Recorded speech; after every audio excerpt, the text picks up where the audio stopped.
Direct action day নিয়ে তৈরি ছবি ট্রেলার আটকালো রাজ্য সরকার। বিস্ফোরক অভিযোগ সুকান্ত মজুমদারের। বাগডোগরা বিমানবন্দরে সাংবাদিকদের মুখোমুখি হয়ে কেন্দ্রীয় মন্ত্রী সুকান্ত মজুমদার অভিযোগ করলেন, সত্যজিৎ রায়ের বাংলায় যেমন একজন চলচ্চিত্র পরিচালককে বাধা দেওয়া হয়েছিল, তেমনি ডাইরেক্ট অ্যাকশন ডেকে কেন্দ্র করে নির্মিত একটি সিনেমার ট্রেলার প্রদর্শনেও রাজ্য সরকার বাধা দিচ্ছে।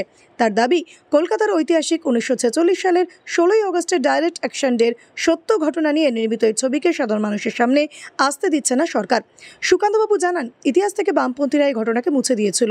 এখন রাজ্য সরকারও চাইছে যাতে এ নিয়ে আলোচনা না হয়। অথচ এত অত্যাচার, এত হাজার প্রাণহানি, মহিলাদের উপর নির্মম নির্যাতনের পরেও হিন্দু মুসলিম সহাবস্থান গড়ে উঠেছিল, যেখান থেকে প্রকৃত সৌহার্দ্য এসেছিল।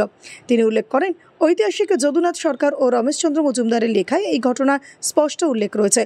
সেই সময় বিখ্যাত অভিনেতা ছবি বিশ্বাসের পরিবারকেও দুষ্কৃতীরা আক্রমণ করতে উদ্যত হয়েছিলেন, যাকে গোপাল পাঠা রক্ষা করেন। অন্যদিকে আদিবাসী রেফারির ওপর হামলার ঘটনাকে ঘিরে তৃণমূল কংগ্রেস সরকারকে আক্রমণ করেন সুকান্ত মজুমদার। তার অভিযোগ, এই সরকার আদিবাসী বিরোধী। রাষ্ট্রপতি দ্রৌপদী মুর্মুকে নিয়ে কুমন্তব্য করা হয়েছে।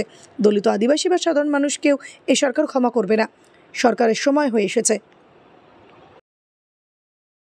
একজন সিনেমা তৈরিকারী অর্থাৎ ডাইরেক্টরকে যেভাবে আটকানো হলো, সিনেমার ট্রেলার দেখাতে দেওয়া হলো না, অথচ এই সিনেমাটি কলকাতায় ঘটে যাওয়া 16ই আগস্ট, গতকালই 16ই আগস্ট ছিল, 16ই আগস্ট ডাইরেক্ট অ্যাকশন ডে, তার উপর তৈরি হওয়া ঐতিহাসিক ঘটনার উপর, সত্যতার উপর তৈরি হওয়া সিনেমা।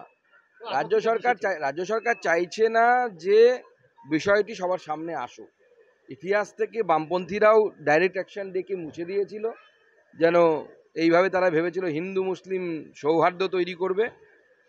এরাও তাই করছে। এইভাবে হিন্দু মুসলিম সৌহার্দ্য হতে পারে না। সত্যিটাকে সত্যি বলা উচিত যে এত কিছু অত্যাচারের পরেও হিন্দুরা মুসলিমদের সাথে সহাবস্থান করে, তখনই সৌহার্দ্য আসবে।